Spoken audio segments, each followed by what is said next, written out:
പ്രിയപ്പെട്ട എല്ലാ സുഹൃത്തുക്കൾക്കും LED സെൻറ്ററിൻ്റെ പുതിയൊരു വീഡിയോയിലേക്ക് സ്വാഗതം. ഇന്നത്തെ ഈ ഒരു വീഡിയോയിൽ ഞാൻ നിങ്ങളെ പരിചയപ്പെടുത്തുന്നത് ഒരു P2.5 വെച്ചിട്ട് വീഡിയോ വാൾ ചെയ്യുമ്പോൾ അതിൻ്റെ ബേസിക് കോൺഫിഗറേഷൻ എങ്ങനെയാണെന്നുള്ളതാണ്. അപ്പോൾ ഈ കാണുന്ന പാനലാണ് P2.5 mm പാനൽ. ഇത് ഇൻഡോർ ടൈപ്പ് പാനലാണ്. ഇത് 2.5 mm ആണ് ലൈറ്റുകൾ, ഓരോ പിക്സൽ തമ്മിലുള്ള ഗ്യാപ്പ്. അപ്പോൾ ഇതിനകത്ത് ആകെ ഇവിടുന്ന് ഇങ്ങോട്ടേക്ക് 128 പിക്സൽസും ഹൈറ്റിൽ 64 പിക്സൽസുമാണ് ഉള്ളത്. ഈ ഒരു ഹൈറ്റ് വരുന്നത് 16 സെൻറ്റിമീറ്ററും ഈ ഒരു നീളം വരുന്നത് 32 സെൻറ്റിമീറ്ററുമാണ്. അങ്ങനെ ഇതിൻ്റെ working voltage 5 volt DC supply ആണ് വരിക.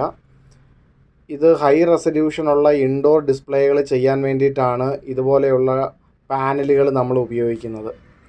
ഇതുപോലുള്ള ഒന്നിലധികം പാനലുകൾ ചേർത്ത് വെച്ചിട്ട് നമുക്ക് വലിയ ഡിസ്പ്ലേ ചെയ്തെടുക്കാനായിട്ട് കഴിയും. ഇതിന് എങ്ങനെയാണ് ഇതിൻ്റെ കോൺഫിഗറേഷൻ എന്ന് ചോദിച്ചു കഴിഞ്ഞാൽ, ഇത് പാനലാണ്. പാനലിന് വേണ്ടിയിട്ടുള്ള വർക്കിംഗ് വോൾട്ടേജ് കൊടുക്കുന്നത് ഈ ഒരു SMPSൽ നിന്നാണ്. ഇത് 5 വോൾട്ട് 100 ആംപിയറിൻ്റെ ഒരു SMPS ആണ്. അപ്പോൾ നമുക്ക് ഒരു ഡിസ്പ്ലേക്ക് വേണ്ടുന്നത് 5 to 8 ആംപിയർ കറണ്ടാണ്. അത് വെച്ചിട്ട് കണക്ക് കൂട്ടി നമ്പർ ഓഫ് SMPS അല്ലെങ്കിൽ ഒരു SMPSൽ കൊടുക്കാൻ കഴിയുന്ന പാനലുകളുടെ എണ്ണം കണക്ക് കൂട്ടി നമുക്ക് എടുക്കാനായിട്ട് സാധിക്കുന്നതാണ്. ഇപ്പോൾ ഈ ഒരു പാനൽ മാത്രമേ ഇവിടെ ഞാൻ സെറ്റ് ചെയ്തിട്ടുള്ളൂ. ഇതിനകത്തേക്ക് നമ്മൾ ഉപയോഗിക്കുന്നതാണ് ഈ കാണുന്ന റിസീവിങ് കാർഡ്. ഈ റിസീവിങ് കാർഡിൻ്റെ ജോലിയാണ് ഈ ഒരു ഡിസ്പ്ലേയിലേക്ക് വേണ്ടുന്ന ഡേറ്റ ഫീഡ് ചെയ്യുക എന്നുള്ളത്. ഇത് R716 എന്ന് പറയുന്ന ഒരു മോഡലാണ്. ഇതിനകത്ത് 16 ഹബ്ബാണ് ഉള്ളത്. അപ്പോൾ ഹൈറ്റിലേക്ക് നമുക്ക് 16 പാനലാണ് കണക്ട് ചെയ്യാനായിട്ട് പറ്റുക. ഇനി അടുത്തൊരു പാനൽ ഇവിടെ വരുമ്പോഴേക്കും അവിടെ അതിനെ ഡേറ്റ കൊടുക്കുന്നത്, അതിലേക്ക് പിക്ചർ കൊടുക്കുന്നത് അടുത്തൊരു റിസീവിങ് കാർഡായിരിക്കും. ഈ ഒരു കോളം മൊത്തം അത് കൺട്രോൾ ചെയ്യും. ഫസ്റ്റ് കോളം മൊത്തം ഈ ഒരു റിസീവിങ് കാർഡ്, സെക്കൻഡ് കോളം വരുമ്പോഴേക്കും നമ്മൾ അടുത്തൊരു റിസീവിങ് കാർഡ് ആഡ് ചെയ്യും. ഈ ഒരു റിസീവിങ് കാർഡ് അടുത്ത റിസീവിങ് കാർഡിലേക്ക് കണക്ട് ചെയ്യാൻ വേണ്ടിയിട്ട് തന്നിരിക്കുന്നതാണ് ഈ കാണുന്ന നെറ്റ്വർക്ക് പോർട്ട്. ഇത് ഫസ്റ്റ് റിസീവിങ് കാർഡിനെ നമ്മളുടെ വീഡിയോ പ്രോസസ്സറുമായിട്ട് കണക്ട് ചെയ്യാൻ ഉപയോഗിക്കുന്ന നെറ്റ്വർക്ക് കേബിളാണ്. വീഡിയോ പ്രോസസ്സർ നമുക്ക് വളരെ ദൂരേക്ക് നമുക്ക് സെറ്റ് ചെയ്യാം. 90 മീറ്ററൊക്കെ നമുക്ക് അകലേക്ക് നമുക്ക് സെറ്റ് ചെയ്യാം. അവിടെ നിന്നുള്ള നെറ്റ്വർക്ക് കേബിൾ വന്നിട്ട് ഈ കാണുന്ന റിസീവിങ് കാർഡിലേക്ക് കയറുകയാണ് ചെയ്യുക. ഈ കാണുന്ന റിസീവിങ് കാർഡിൽ നിന്ന് ഈ പാനലുകൾ ഈ ഒരു കോളം ഫുള്ള് സപ്പോർട്ട് ചെയ്യുന്നു.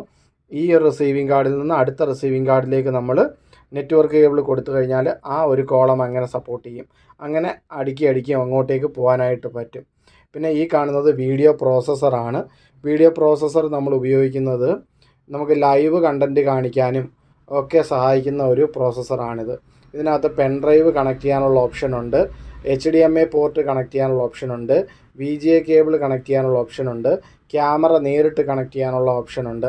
ഇത് 230 വോൾട്ട് AC സപ്ലൈയിലേക്കാണ് കണക്ട് ചെയ്യുക. ഇതിൻ്റെ ബാക്കിൽ നിന്ന് വരുന്ന USB കേബിളാണ് ലാപ്ടോപ്പിലേക്ക് നമ്മൾ കണക്ട് ചെയ്യുന്നത്.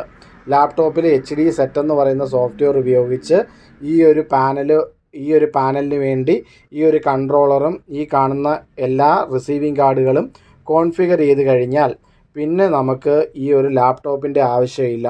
നമുക്ക് നേരെ ഒരു വീഡിയോ ഫയൽ ലോഡ് ചെയ്ത പെൻ ഡ്രൈവ് ഇതിൻ്റെ പിന്നിൽ കുത്തിക്കൊണ്ടോ അല്ലെങ്കിൽ ലാപ്ടോപ്പിൽ നിന്ന് ഡയറക്റ്റ് HDMI ഔട്ട് എടുത്തിട്ടോ അല്ലെങ്കിൽ VGA കേബിൾ ഔട്ട് എടുത്തിട്ടോ അല്ലെങ്കിൽ ക്യാമറയിൽ നിന്ന് അതിനകത്തേക്ക് കണക്ട് ചെയ്തിട്ടോ നേരെ ഡിസ്പ്ലേ ഈ ഒരു പാനലിനകത്തേക്ക് കൊണ്ടുവരാനായിട്ട് സാധിക്കും എന്നുള്ളതാണ് ഈ കാണുന്ന വീഡിയോ പ്രോസസ്സറിൻ്റെ പ്രത്യേകത. അപ്പോൾ നിങ്ങൾക്ക് ആർക്കെങ്കിലും ഇത്തരത്തിലുള്ള വീഡിയോ വാള് നിർമ്മിക്കാൻ വേണ്ടുന്ന സാധനങ്ങൾ പാർട്സ് വേണമെന്നുണ്ടെങ്കിൽ കൊല്ലം കുണ്ട്ര ആശുപത്രി മുക്കിലാണ് നമ്മുടെ ഷോപ്പ്. ഇവിടെ നേരിട്ട് വന്നിട്ട് നിങ്ങൾക്ക് വാങ്ങിക്കാവുന്നതാണ്. അല്ലെങ്കിൽ കൊറിയറായിട്ടാണ് ആവശ്യം എന്നുണ്ടെങ്കിൽ ഇന്ത്യയിൽ എവിടെയാണെങ്കിലും പ്രോഡക്റ്റുകൾ കൊറിയറായിട്ടും അയക്കാൻ കഴിയുന്നതാണ്. ഇനി ഇത് നമുക്ക് പ്ലഗ് ചെയ്തിട്ട് എങ്ങനെയാണ് ഇതിനകത്ത് വിഷ്വൽ വരുന്നത് എന്ന് ജസ്റ്റ് ഒന്ന് നോക്കാം. ഇപ്പോൾ SMPSലേക്ക് ഞാൻ പവർ ചെയ്ത് കഴിഞ്ഞു. പവർ ചെയ്ത് കഴിയുമ്പോഴേക്കും നമ്മളുടെ ഈ ഒരു കാർഡ് ഓണായി വീഡിയോ ഇതിനകത്തേക്ക് വന്നു.